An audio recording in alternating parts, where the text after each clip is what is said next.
Have I really been playing The Sims 4 for almost 6 years? I've spent a chunk of that time here on Real Proper Sims, Rock Paper Shotgun, where I reviewed a few packs, picked out some of the best mods and custom content packs, and built some legendary video game locations in the game. Getting to mess around with The Sims isn't a bad way to make a living, but alas, I am leaving Rock Paper Shotgun, the channel formerly known as Real Proper Sims, to spread my Sims bullshit elsewhere.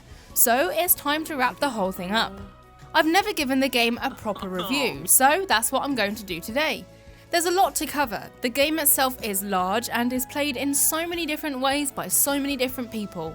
It's also important to see The Sims 4 as another chapter in Sims history.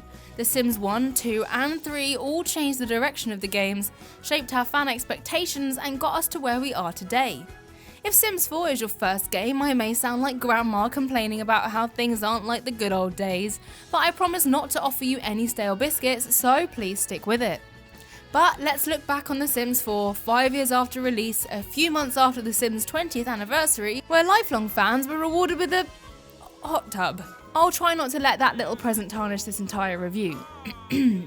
Let's look back on the last 5 years. It's easy to forget how high expectations were coming into The Sims 4. The Sims 3 had given us an open world, usable cars, and carried over the holy grail of house building, spiral staircases, from The Sims 2. More importantly, we had toddlers, pools, and ghosts. Thankfully, those first two things didn't combine into the last thing. That would be sinister as shit. More importantly, both The Sims 2 and 3 taught us to expect groundbreaking updates over the game that came before. For starters, The Sims 2 had so many more options for creator sim and building than one ever had, and it was leaps and bounds ahead of the first game. Then The Sims 3 had a creator style tool where you could make anything any colour and could make your clothes match your sofa with matching patterns and swatches. Because yes, we all want to cosplay our sofas. Also, your hair could be loads of different colours and every sim would look completely different, ignoring that the face models were almost identical to one another. Essentially, every new Sims game had massively improved upon the last. Maybe not everything was necessarily better, but it was really easy to see each game's identity. The Sims 2 will always be my favourite. I have the fondest memories of waiting for all 4 discs to be installed and was a proper nerd with the Sims 2 Prima official game guide, going through and reading it from front to back. But I was definitely expecting to see The Sims 3's open world in all future Sims games. There's a kind of open world in The Sims 4, but not between houses or lots, just where your sim can move around districts and go fishing or look for frogs in nearby areas. It was an absolute dream moving around town without a loading screen, giving your sims cars and watching them drive, following your teenager around as she learned to drive with her mum. Of course, unlike real life, your virtual mum wouldn't whack the dashboard every time she thought you should be braking. The Sims 3 had a lot of what I thought would be the norm for future Sims games, but it turns out I was wrong. Relationships and friendships, no matter how good or bad, were always so important to The Sims that when you booted up a brand new game, pre-made Sims would have proper lore. They'd have pre-made friendships, fallouts, and history that had all been worked on by the Sims team prior to the game's release. It meant playing pre-made Sims felt completely different to playing with a family you just made. There would be a lot of history to contend with and understand in order to better play with that family. In The Sims 4, none of that.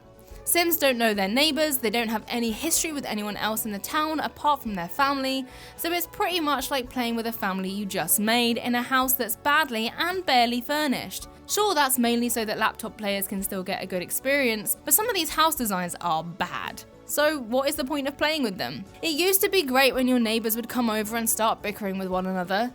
Even here, for example, Octavia and Thorn are married and have a child, oddly named Orange, but the relationships between all 3 of them are so bad.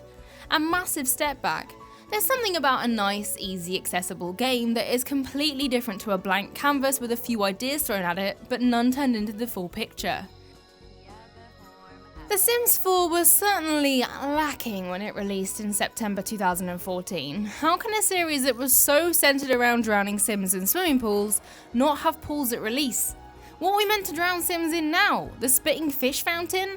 And the lack of toddlers really set the groundwork for the lack of care the game would give to being a full-on family life simulator, as the game shifted into more of a millennial simulator. The Sims 4's main focus was emotions, the different whims Sims would have, and multitasking. Whims are things Sims would want to do but don't massively affect gameplay if they did them or didn't, only granting satisfaction points to spend on making your Sims' life easier. They are a lot like wishes in The Sims 3 and wants in The Sims 2. We were told Sims emotions in The Sims 4 would be integral to gameplay, but they felt incredibly lackluster. Those emotions didn't seem to have much impact on the overall gameplay, and they still don't.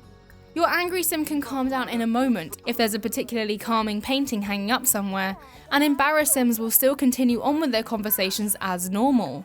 If I'd embarrassed myself by hitting on someone who wasn't interested, I definitely wouldn't carry on the conversation but occasionally look bashful. I would full on yeet myself out of the closest window. Unless you have some mods installed to really boost how emotions are felt and how important they are to the rest of the game, the emotions are lacking. The multitasking, on the other hand, is an absolute godsend. No longer do Sims only do one thing at a time, but instead they can eat, hold a conversation, chat to multiple people at once, order a drink at a bar, and continue their conversation after. It also had much improved graphics, although a lot of fans of the series were worried about its more cartoony look, as other games had looked relatively realistic, or as realistic as they could for the time they came out. The cartoony look made it clear that the target demographic had shifted to be a lot more family and child friendly, but soon most warmed to its looks, and those who didn't created alpha custom content to match the preferred look of the game. More on custom content later. However, the improved graphics are so nice to look at, and the light effects, especially through the windows, are one of my most favourite things about this game, and one of my favourite use of light in games. None of that metaphor shit, just look at how the light shines through the window and casts shadows. Bliss. But generally, The Sims 4 felt like a massive step back in terms of the building blocks of everyday life. A game that was so centered around creating families and being a proper life simulator didn't have toddlers or drivable cars or swimming pools. I mean, yeah, okay, they're not a necessity to a life simulator, but they're a necessity to the fantasy life simulator that is The Sims, especially the 4th installment. As a result, it felt like the next few updates following release was just The Sims team playing catch up to get their games to where fans expected it to be at launch. 6 years on, The Sims 4 is blossoming, though it is largely through 32 different DLC packs you can buy for it. 8 expansion packs, 8 game packs, and 16 stuff packs. Expansion packs add whole new systems to the game, like growing your celebrity level and get famous, or following Sims to work and get to work. These can give you a whole new, fresh game to play with straight out of the box. You can potentially play with an expansion pack for an entire gameplay session. There's always so much in it, you can often forget about everything else. For example, with Get Famous, you can work your Sims up through the acting ranks and have a fair amount of hurdles to get over before you feel you've gotten close to completing, and before you know it, it's 2 AM and you've been playing since 8 PM. Game packs bring slightly less to The Sims 4, but still change up quite a lot of the game. For example, Strangerville is a game pack and added a whole different way to play the game. It gave a story you had to follow and tasks to complete to uncover a mystery. That was pretty novel for The Sims 4 and reminded me a lot of the old spin-offs around the time of The Sims 2.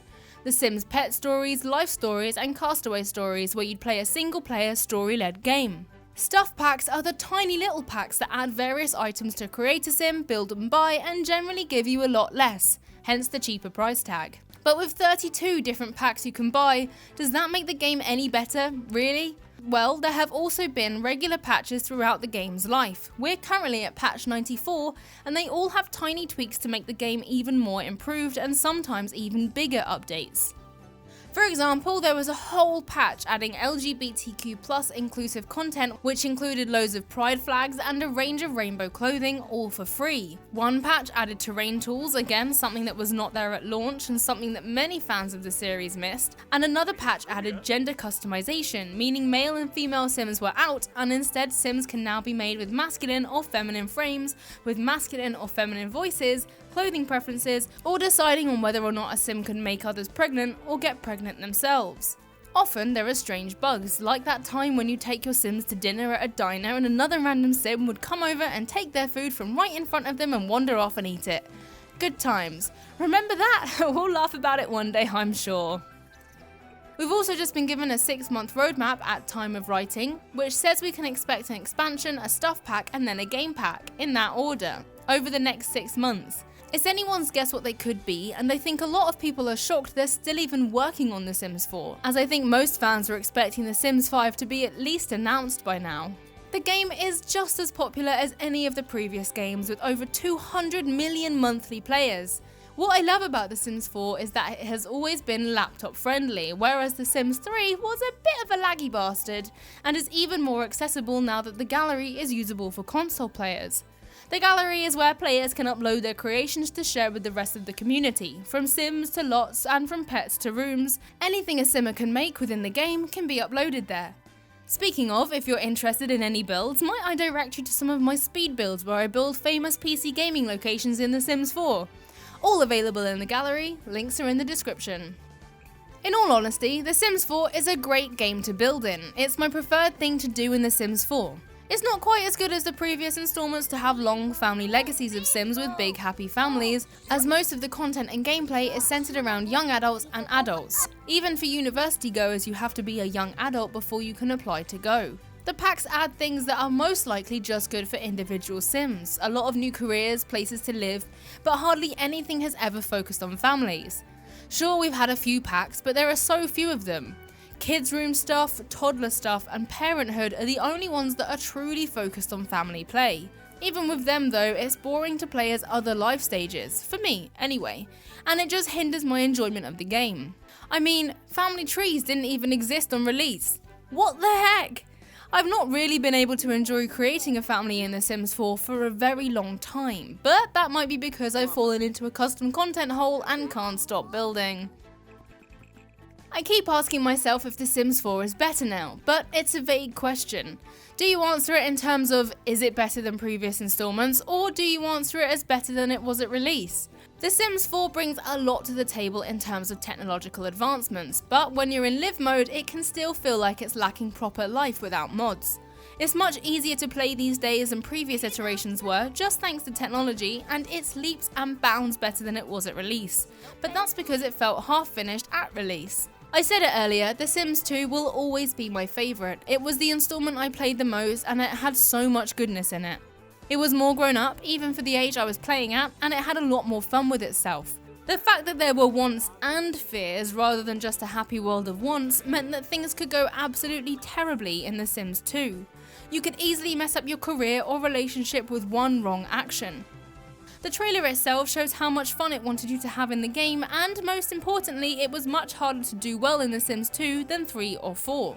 The Sims 4 target audience has definitely shifted to younger players, which is fine, but there's not much in it for those who have supported it from the start. Just taking a look at The Sims 2 trailer compared to The Sims 4 trailer, you can easily see that the demographic has changed. Massively. Sure, there's still woohoo and babies, but really the tone of the game feels like it's there for teenagers to live out their young adult fantasies and not much else. In saying all of this though, I don't go back to previous installments to play them as much fun as I had with them. There's still something that draws me back to The Sims 4, whether that's its improved graphics or no, it's its improved graphics. I still remember being absolutely blown away by how The Sims 4 looked the first time I booted it up. If we ignore the most boring world maps we have ever seen, which thankfully they've updated since, see, looking back, the game was just so unfinished. Even with updated maps, the worlds themselves are still so empty, and there are more prop houses and buildings than there are usable ones. It's a bit mind-boggling to think that they even shipped it out with so much missing. Maybe it was intentional, but it wasn't well received. The reason The Sims 4 draws me back time and time again is because it's easy. It's a casual game that can be dipped in and out of, and it's absolutely beautiful too. Especially the lighting. Those nice rays through the windows shock me every time I see them. Can't believe the best lighting in games is The Sims 4. Of course, the DLCs definitely add to the game, but there are many players who just play with the base game alone, and a lot can be done with just the base game. It helps that PC players can download mods or custom content to make the base game feel a lot more alive and full, but those on console may feel the need to have the DLCs to keep the game feeling fresh. As one thing The Sims can get, in all iterations, is stagnant. For me, anyway. I've always needed to have the latest expansion, game or stuff pack to keep myself interested in the game, or to find new things, discover new ways to play, or get myself stuck in my Sims obsessed rabbit hole for a good few months. I couldn't imagine playing only the base game, but I know a lot of people do. I've mentioned this before, but what I love about The Sims is that so many people can play it in so many ways. For me, it's all about the building now. It never used to be.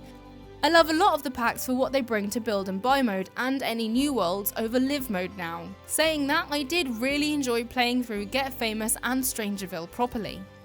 I think at this point, a Sims game shouldn't need to have paid for DLCs for it to be good.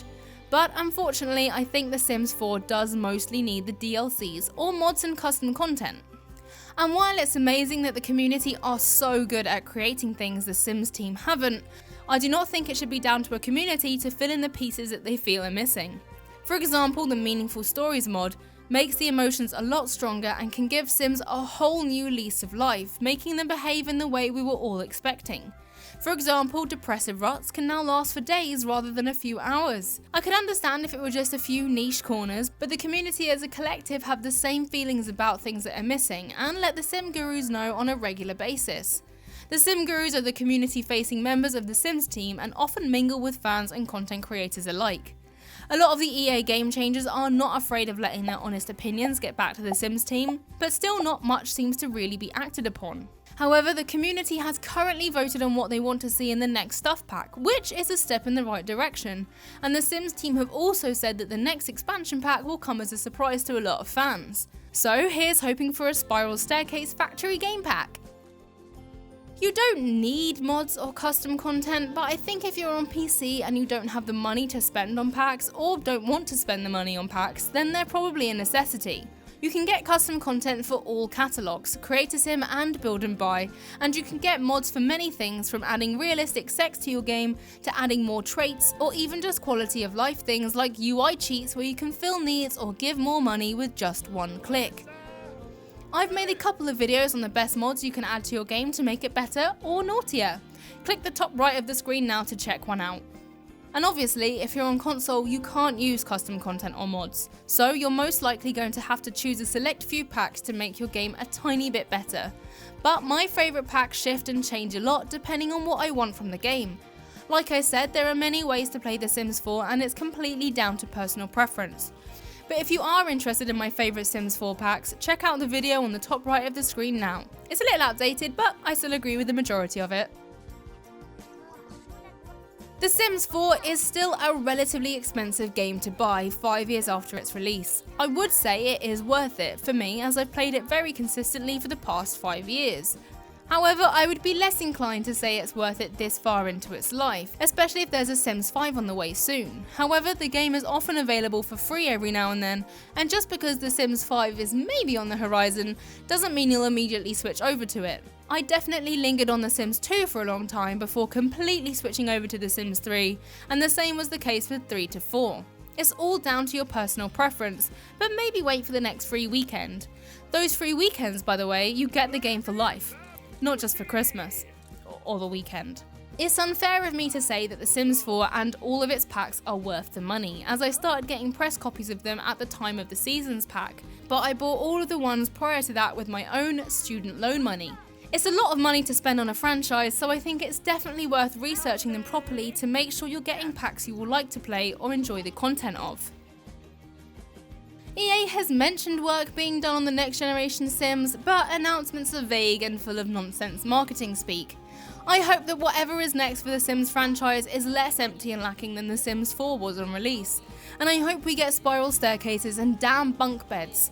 There's nothing confirmed for The Sims 5, and with a 6-month roadmap in place, there's most likely not going to be any announcement anytime soon. But I know people were expecting something from the 20th anniversary, something more than a damn hot tub. The Sims 5 would be a great announcement for The Sims 20th anniversary, or even a remaster of a previous iteration. Hey, it worked for World of Warcraft Classic. I just hope they take the good from the previous games like an open world, more customization, and leave the bad from previous games like not recreating a millennial dream generator and instead giving back good family gameplay. The main problem with The Sims being able to bring out what feels like half-finished games to be able to add over a period of time is they're not only the leaders of the genre, they're essentially the only ones in the race. But thankfully there is a cute looking indie game called Paralives on the horizon, which promises to bring a lot of the things people want from The Sims 4 in a nice little package. I won't go into it here, but it's definitely one to keep an eye on. The Sims 4 is alright. I don't necessarily think it's massively groundbreaking, but I do think it's a great time sink. I have too many hours on it and love modding it and adding custom content to it, and it's great having Sims who can look entirely different from one another. I think it's wonderful to be able to put so many hours into a game save, then not play for months, then boot up the game and start from scratch because who the heck are the Wilkinson family and how far did I get with them? The Sims 4 is good at what it is meant to do well. It's a big old sandbox, life sim and building game all in one. However, it does miss out on the town customization from previous games. The set placements for buildings and no ability for customization definitely is a step backwards. The emotions are more interesting than just a green, amber or red plumb bob, and multitasking is definitely something I can't believe the game didn't have before. What makes The Sims 4 great is all of the community challenges, all of the custom content and mods that are available, and what you make of the game. It is very dependent on how you play the game, but I love building in The Sims 4. But I could be biased as I've not touched any of the other games in some time. I'm looking forward to the future of The Sims 4 and the future of The Sims in general. But I suppose what I'm saying is if they brought out a remastered Sims 2 instead of a proper Sims 5, I wouldn't be annoyed. I hope you've enjoyed this and my other Sims content on Rock Paper Shotgun. If you're looking for my previous Sims recommendations, then check out the videos that have popped up throughout this video or the playlist that is popping up on screen. Watch through all that and you'll have a pretty good understanding of where to start with The Sims 4. I hope the team will continue to cover The Sims once I've moved on. Maybe they will tempt me back with some special guest appearances, as long as they pay me. Come on, those expansion packs aren't going to buy themselves. Thanks for watching and hope to see you soon. Bye!